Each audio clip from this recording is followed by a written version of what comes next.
সমস্যাৰে জ্বলন্ত সমস্যাত ককবকাই আছে ৰাজ্যিক নিৰ্মাণ মজদুৰ ইউনিয়ন।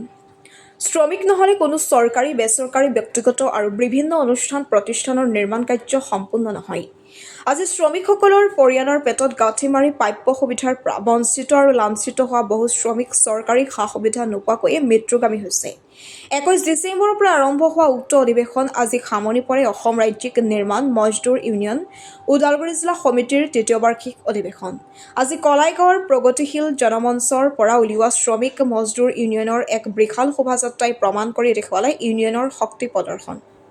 দুদিনীয়া বনাঢ্য কাৰ্যসূচীৰে কলাইগাঁও প্ৰগতিশীল জনমঞ্চত অনুষ্ঠিত হয় উক্ত অধিৱেশন। উল্লেখ্য যে আছাম ট্ৰিবিউনৰ জ্যেষ্ঠ সাংবাদিক জয়ন্ত দাসৰ সভাপতিত্বত অনুষ্ঠিত হোৱা মুকলি সভাত সাংস্কৃতিক সংগঠক তৰুণ আজাদ ডেকা, অসম ৰাজ্যিক নিৰ্মাণ মজদুৰ ইউনিয়নৰ সাধাৰণ সম্পাদক কৃষ্ণ বৰা, সংযুক্ত শ্ৰমিক দলৰ সভাপতি বীৰেন মিত্ৰা সহ ইউনিয়নৰ জিলা, ৰাজ্যিক আৰু কেন্দ্ৰীয় বিষয়ববীয়া উপস্থিত থকা সভাখনৰ আঁতৰে সম্পাদক কিশোৰ বাগলাৰীয়ে।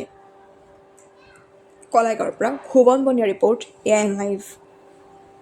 আমি শ্ৰমিকসকল আমাৰ ন্যায্য প্ৰাপ্তিৰ পৰা প্ৰাপ্য অধিকাৰটো পাবলৈ হ'লে প্ৰথমতে আমাৰ শ্ৰমিকসকল জাগ্ৰত হ'ব লাগিব, ঐক্যবদ্ধ হ'ব লাগিব আৰু ঐক্যবদ্ধ হৈ আমি সংশ্লিষ্ট কৰ্তৃপক্ষক আমি আৰ্জি জনাব লাগিব যে আমাৰ এই অধিকাৰ আমাক দিবই লাগিব। এনেদৰে আমি ঐক্যবদ্ধভাৱে আগুৱাই যাব লাগিব। শ্ৰমিক কল্যাণ আইন আছে, এই আইনৰ এই আইনখনে 1996 চনতেই যিহেতু গৃহীত হৈছে আইনখন, আৰু এই আইনখনে যিখিনি ব্যৱস্থা কৰি থৈছে এইখিনিতো যথেষ্ট শ্ৰমিকৰ কাৰণে যথেষ্ট দিছে, আৰু দিবলগীয়া আছে, কিন্তু যথেষ্ট দি থৈছে। এতিয়া কথা হ'ল যিখিনি দি থৈছে সেইখিনিয়ে ভালদৰে ইমপ্লিমেণ্ট হোৱা নাই। সময়মতে আমাৰ বেনিফিটবিলাক তেওঁলোকে মোকলাই নিদিয়ে। মোকলাই নিদিয়াৰ কাৰণত আমাৰ শ্ৰমিকসকলে বিভিন্ন সমস্যাৰ সন্মুখীন হৈ আছে। বিশেষকৈ আমাৰ নিৰ্দিষ্ট বক্তা ডাঙৰীয়াই কৈছে, আমাৰ কেন্দ্ৰীয় সম্পাদক ডাঙৰীয়াই তথ্যমতে 6গৰাকী কেঞ্চাৰ পেচেণ্টে চিকিৎসাৰ অভাৱত মৃত্যুবৰণ কৰিবলগীয়া হৈছে। যদি সময়মতে তেওঁলোকে এই ধনখিনি মোকলাই দিলেহেঁতেন তেতিয়াহ'লে তেখেতসকলে চিকিৎসা কৰিবৰ কাৰণে কিছু সুবিধা হ'লে, কিন্তু সেইটোতো নকৰিলে। নকৰাৰ বিনিময়ত আমাৰ শ্ৰমিকসকলে এই হাৰাশাস্তিৰ সন্মুখীন হৈ আছে।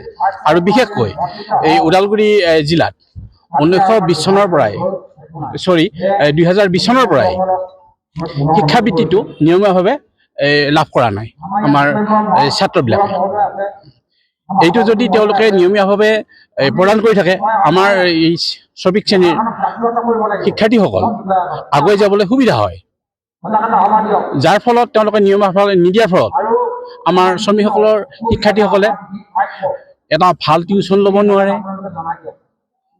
এখন ভাল স্কুলত পঢ়িব নোৱাৰে, এখন ভাল কলেজত এডমিশ্যন ল'ব নোৱাৰে, আৰু কিছুমান শ্ৰমিকৰ সন্তানে আধাতে শিক্ষা জীৱন সামৰিবলগীয়া হৈছে।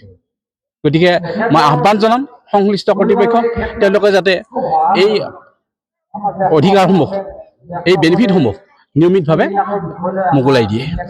শ্ৰমিক নহ'লে সমগ্ৰ বিশ্বৰে কোনো উন্নয়নৰ কাম নহয় বা যিকোনো ক্ষেত্ৰতে সফল নহয় চৰকাৰ।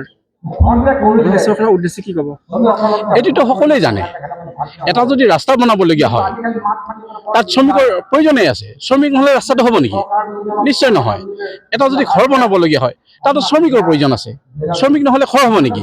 আৰু এই শ্ৰমিকে বনোৱা ঘৰতেই সংশ্লিষ্ট আমোলা সংশ্লিষ্ট বিষয়বিলাক আমাৰ যিয়ে আইন প্ৰণয়ন কৰে তেওঁলোক থাকে।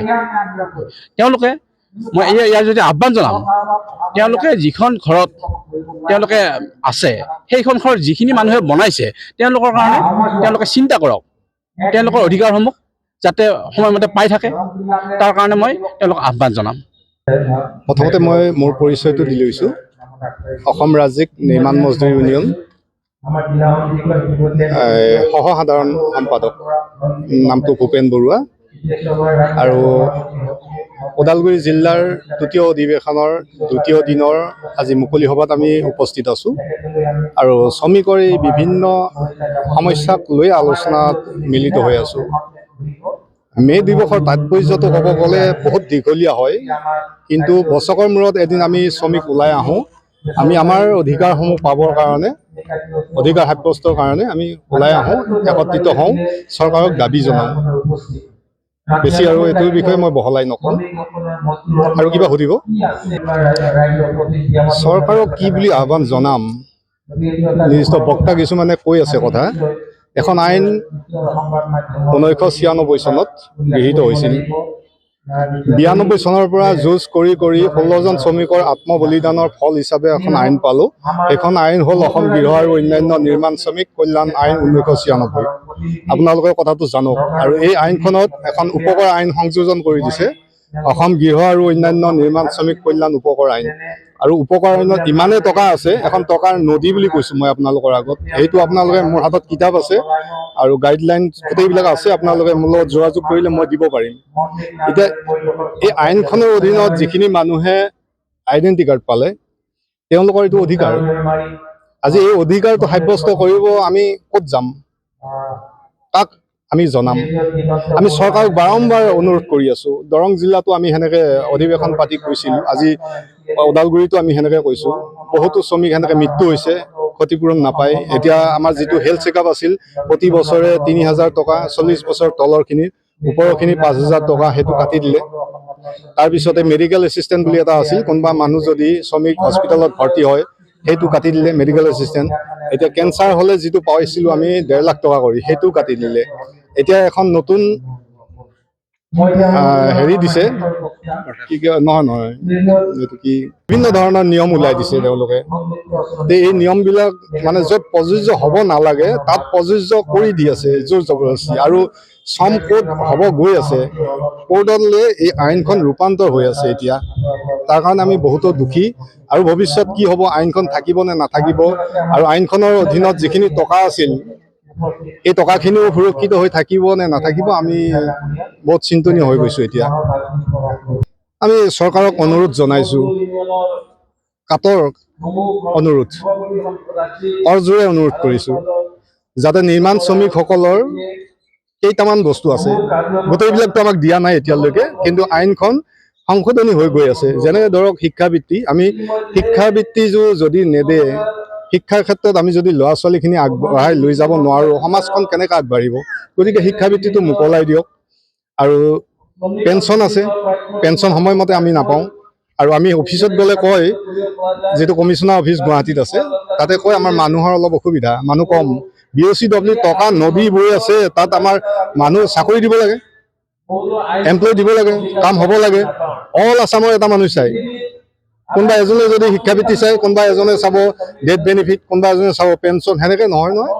প্ৰতিখন ডিষ্ট্ৰিক্টৰ মানুহ থাকিব লাগিব তাতে। আৰু এইটো গাফিলতি মই দেখি আছোঁ, গভৰ্ণমেণ্ট গাফিলতি চৰকাৰৰ। আৰু সেইকাৰণে মই চৰকাৰক অনুৰোধ জনাইছোঁ, BOCWত আমাৰ যিমানখিনি এমপ্লয়ৰ প্ৰয়োজন, এই এমপ্লয়খিনি তাতে দিয়ক। আৰু প্ৰতিখন ডিষ্ট্ৰিক্টৰে কাম যাতে এজন এমপ্লয়ে চাব পাৰে। আৰু শিক্ষাবৃত্তি আমাক দিয়ক ওদালগুৰিত। পেঞ্চন যিখিনি বাকী আছে এইখিনিও সোনকালে মোকলাই দিয়ক। আৰু লগতে মৃত্যুৰ যিটো সাহায্য, এইটো আমাক সোনকালে মোকলাই দিয়ক। আমি হাতজোৰ কৰি অনুৰোধ জনাইছোঁ, শ্ৰমিকৰ পানীত হাঁহ নচৰা অৱস্থা হৈছে ওদালগুৰিত, এইখিনি মোকলাই দিলে আমি সন্তুষ্ট হ'ম। যিকোনো খবৰ আৰু বিজ্ঞাপনৰ বাবে যোগাযোগ কৰক 7896121996।